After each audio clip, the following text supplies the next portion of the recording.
Hey guys, Anthony, 4x4 Adventures. Yes, it's Sunday morning, it's about 8:30 and we're just going to do a quick morning run. I'm going to give you a little route you can do if you happen to be camping at Talbotville and you want a bit of morning or evening entertainment. So through the campground, heading north through the river. I'm going to go up through a few river crossings and then up a track called South Basalt Knob. And basically all you do, cruise up the track. It's steep, sometimes it's a bit rough. We'll let you know the condition of it, stick around and turn around at the helipad, check out the views, take some photos, take a breath of fresh air, and it's actually really rutted through here, where normally it's not. Oh look, you know, I've been up and down here lots of times, but yeah, it's just messy. I mean, look, I don't know if you can see, look at all these ruts and that. So if you came through in the wet, it can be really slippery because they're a bit of sort of low-lying areas where the water sits, but it's not usually too much of an issue. But it seems to be a bit of an issue at the moment. Anyway, let's get through this river.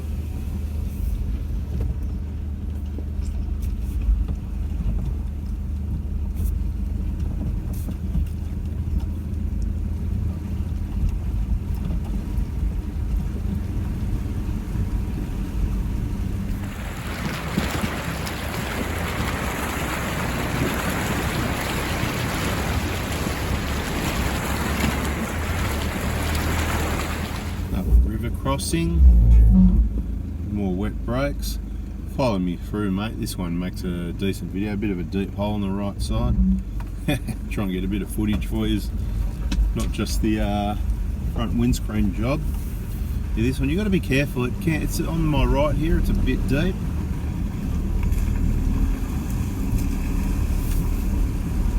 So just got to be careful.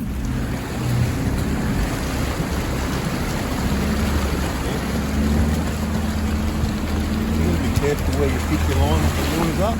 Right, so just up here, after the third river crossing, veer to the left, South Basalt Knob, if the sign's still there, is what the track is called. And yeah, straight into it, and it gets steeper and rougher as you go. And we haven't been up here, for, I don't know, at least a couple of years, probably longer. Time goes quick, it'll be 3 or 4 years since I've been up here. So let's cruise up there. See what it looks like. Try and get some footage of the vehicle behind us as well. We're going up 2 and 2, so 4 cars. This is be called your Sunday morning special. There you go, name for the video. Sunday morning special from Talbotville. So whether you come on our trip, this is something you can do in the morning to get yourself, wake yourself up. We've got some ruts here. Interesting, so people like to come up in the wet. Look at this, it's all churned out crazy. I haven't seen anything like that before. That's nuts. So who knows what's to come, to be quite honest. Could be interesting. There we go, that's stuff that fell in the rut. Oh, did you fall in, did you? Moving still, or you got to go back? I think I've got to go back. I'm going to try, but we'll see. Roger that, I'll just wait here. So, a bit of action already. I'm just in low range, second start on the gas holding position. On the brakes now. Always ready to gas up hills because you can't always rely on your brakes, especially if they're wet. Always make sure your handbrake's working. Emergency warning message, make sure your handbrake is working because it is your emergency brake also. I don't know if I've put the other video out yet, but I recently had to use that. Quite dangerous really, so yeah, make sure I've got to adjust that one up, make sure it's working even better after that. Bit of a wake up call. Yeah, got to go back, and I'm in right in the rut too. Roger that. Do you right going back on your own, or you need me to spot your back at all? Should be right, it's just whether I will roll back or not. Yeah, they're pretty deep, eh? I've never seen ruts there before, crazy. People coming up in the wet, wrecking the tracks. Let us know how you go, if you need a hand or not. And that's why we've got 2 more cars coming behind. Worst case scenario, we'll get one of them to pull him backwards, because obviously we don't have reverse winches, we're not that much into it. I'll put a reverse winch on the high luck because you never know what you might end up in, and then you can just grab it out toolbox and track it on the tow bar. I got out of it with the locker. Beautiful. Locker saves the day again. Beautiful. I'll keep moving. But yeah, in that run at the bottom of the screen. Yeah, for sure.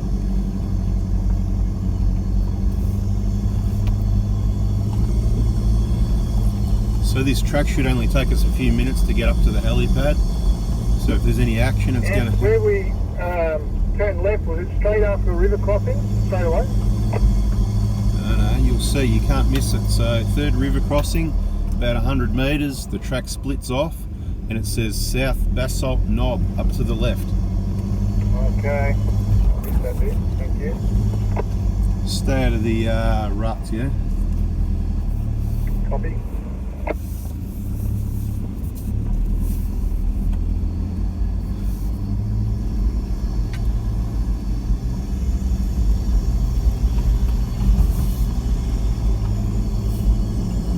I'll get a bit of sun in your eyes up here from memory, early morning job.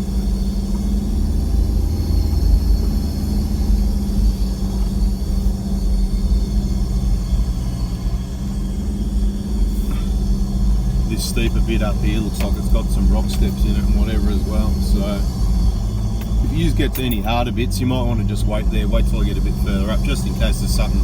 Since that was a surprise seeing the ruts, there could be more surprises up here. Roger that.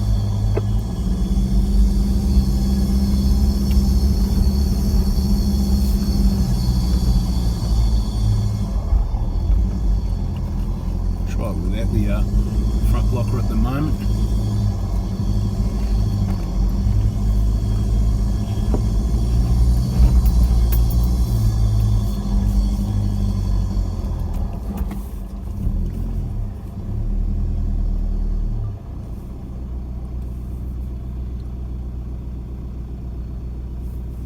Should be right to keep moving up. It's a bit rough, but I haven't used the locker yet, so I sort of say it's all right still.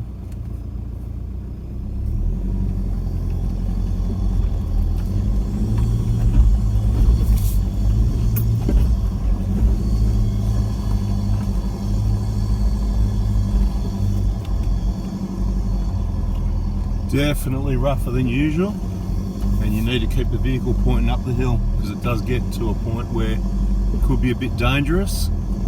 So yeah, maybe just wait there for a bit. Yeah, it's definitely choppy as, gotta say. And there's a lot of loose business going on here. There we go. I'm going to put that front locker on because it's not worth mucking around here, to be quite honest. Oh no. What have we got, a leak? Oh no. Hey guys, I'm leaving campsite now, so hopefully catch up to you guys soon. I think I've got a problem with the front locker because the compressor's cycling right where you don't want this, I'm telling you. Alright, I'm going to pause the video. Got to try and get back to a position that's safer to get out and see what's going on with the compressor and see if this locker's working. I can smell diff oil. Not good. Right, so I tried the locker again and it didn't keep cycling like last time, so I'll give them a report. So give us a second, I'll just be on the radio anyway. Yeah, so I was waiting for the day that ARB air locker let me down. Now it could be just a moment. A friend of mine, he also put an ARB air locker. I can't even see with that sun. You think you're worried about the sun in your eyes, mate? I can't see where I'm driving. Anyway, he put the same locker in and he did have problems with it as well. So it was after about 5 years. It was technically just outside the warranty. Well, I think they might have fixed it for him or done him a deal. Whatever anyway, but you'd hope with all the problems they did have and when they chucked that 5-year warranty on, to be quite honest, it should last a lot longer than that. A product that needs such major repairs to sort it out. But look, you know, we'll have a look and see what's going on. Could be just a one-off brain fart for the locker, but I'm just trying to remember this track. Is that it? Anyway. Right, so we've gone along the flat bit and then you get to the next section. I think there's a last little pinch of bit of steep track coming up. Why don't you jump in with Sean? It'd be good, maybe good for you to jump in with someone and Here we have a go. look at the track and what they're doing. They can talk you through it a bit as well. That's a great idea. I'm just with Sean now. I'm gonna spin around. And, So these guys, I'm trying to talk some of them out of driving their cars up here because they haven't really got enough experience. One of them's got the 150, the later one with the rear locker, that when you turn the rear locker on, it turns the traction control off. So when you spin a front wheel, you've got no drive at the front. So it's kind of disabling the effectiveness of the vehicle. You're better off leaving the locker off in most circumstances. Once you're sort of up to the next speed spot, and I'll wait here. Sorry about the sun, but you know what, we'll do a video again another day, but I hope you get the gist of, I've got the window down, you can hear the engine working with the K&N filter and the snorkel facing backwards, a bit of bouncing, there's plenty of holes. I could probably drive this without the locker. Whoa, there we go. Right, so there's a spot we need to back. I'm going to go for the locker again, because it just makes things a lot safer. See what I mean? And it's off again. Just wanted it again. If I had to, I could have backed up and picked a different line, but on tracks like this, my preference is not to back up because there's a lot of holes in places. There's that much going on, you can't remember exactly where it is, and the last thing you want to do is be on a really steep hill where you're looking at the sky of a rough track with holes in it and whatever. Now this track is getting its reputation back against a South Basalt Knob. Used to be a very steep track, okay? A lot of people will say, oh no, you can't take your Prat up and down there. They did clean it up about 10 years ago, put some switchbacks into it, and it's been pretty good ever since, but still steep and rough in places. It varies, but at the moment, it's the roughest. Of course, it's probably had no maintenance. It's 10 years now. It's the roughest I've ever seen it, and because it's got those switchbacks, instead of going straight up and being rough, you actually got all those rough bits, but you got all these switchbacks, which kind of makes it dangerous. It's getting to the point where somebody could have a mishap there, seriously. So anyway, we're pretty much up to the top of the helipad. That was a little bit more excitement than what I thought was going to happen, but it was good to have some excitement for the morning. I was really how to describe it, yeah, oh no, that front locker, yeah, like really where I was there, I really wanted that front locker.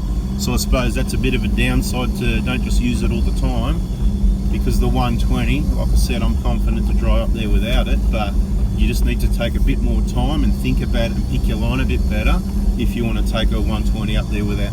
But the 150s with traction control, they'll do it easy. You've just got to point and shoot, keep on the gas. Again, it comes down to that experience, how much experience you've got, knowing your vehicle, looking at the sky up here. And here we are, we made it up to the helipad, and I don't know how many minutes that is driving, but I'll turn around the opposite way to what I normally would so you don't get the sun in your eyes, to give you an idea. Alright, to the left, and show you the view of the mountains, get you some photos, and wait until the others get up here, certainly before we head down again. Look at them there, mountains, beautiful. So we just come up, this is quite a steep one, you'll see it come out of Talbotville.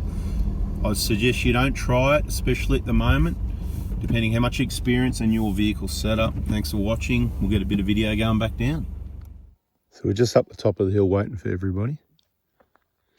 But I thought I'd take a look at this locker and compressor. So I popped the bonnet expecting to see a bit of oil everywhere up the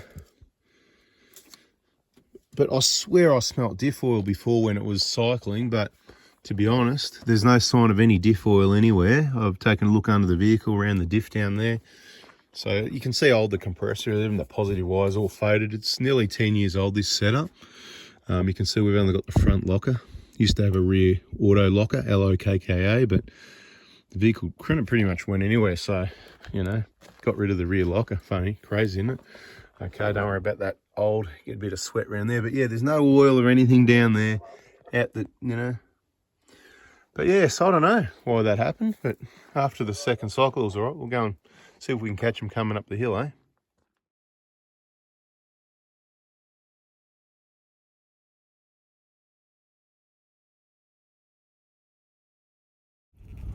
All right, so we're heading back down. Sounds like the other 120 might have done some damage to a front diff or drive shaft. That's what I was saying. It is very steep, very rough, and it's risky. It's a dangerous track, even if you've got experience. So cruising back down, of course, low range first, and we're going to need to use some brakes as well. Taking it nice and slow. Right, so we're headed down. It is really steep, quite rough.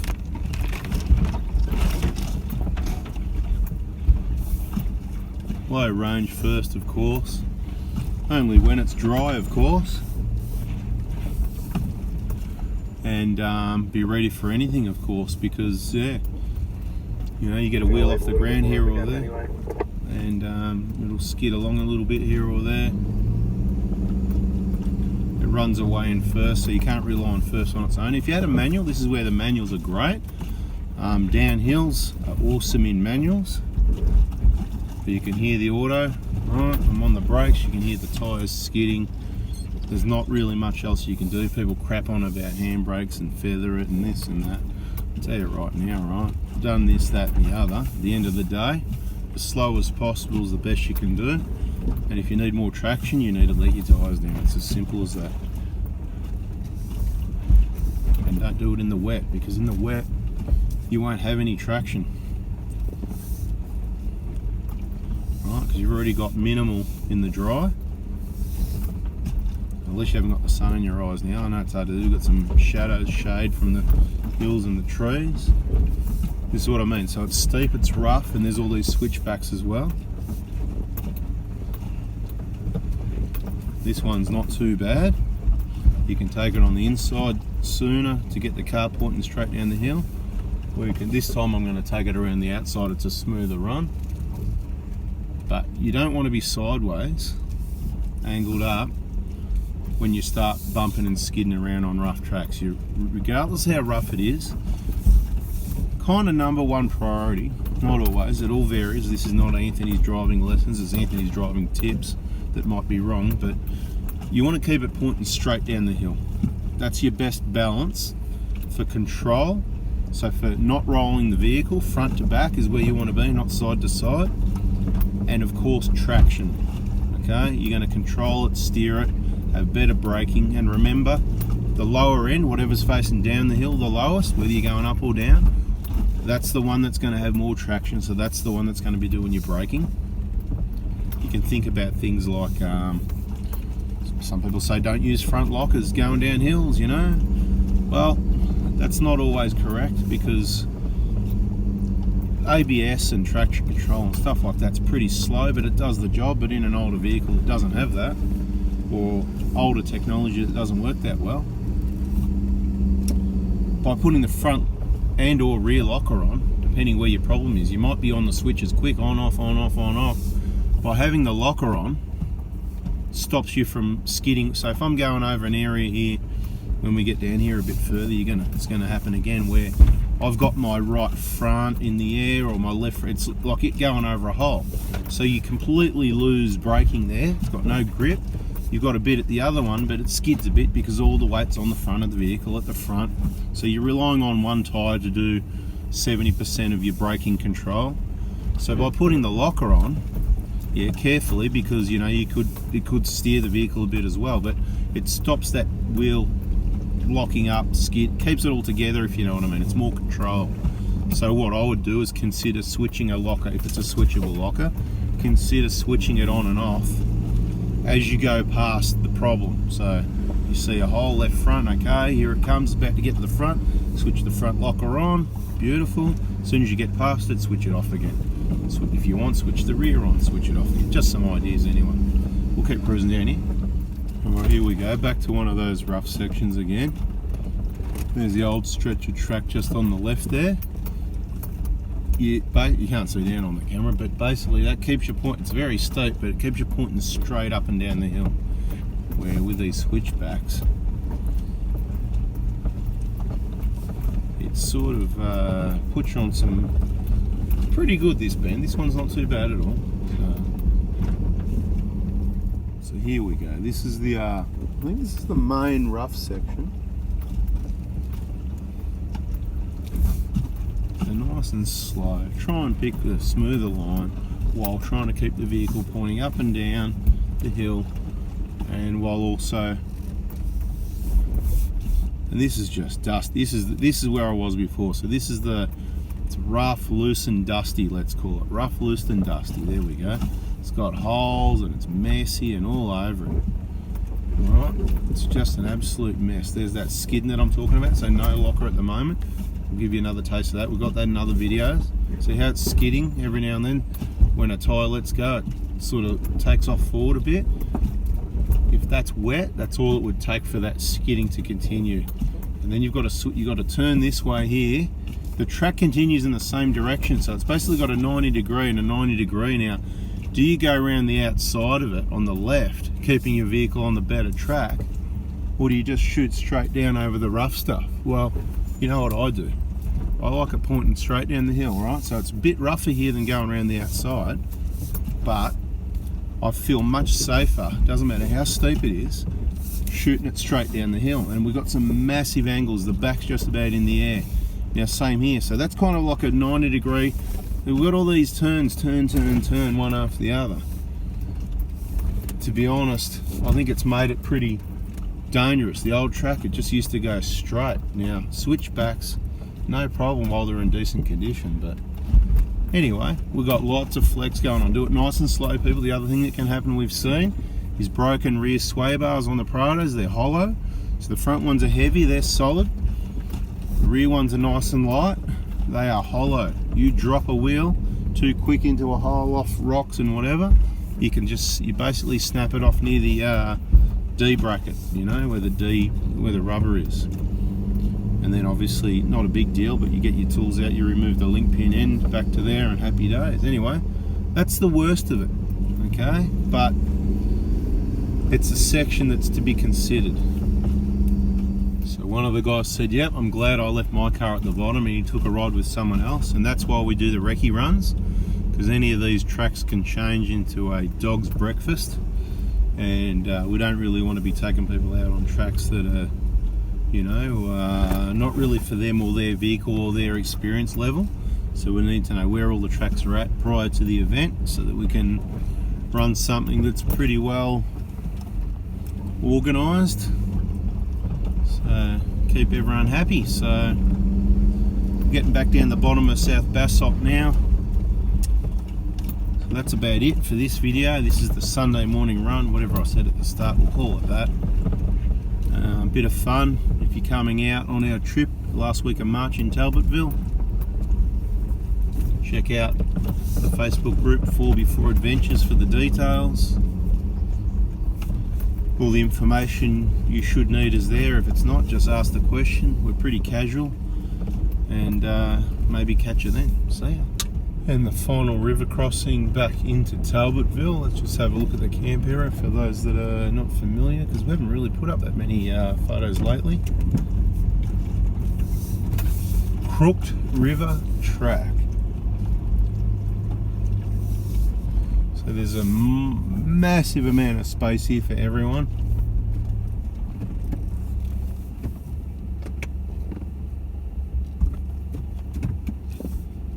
Alright. Now along there.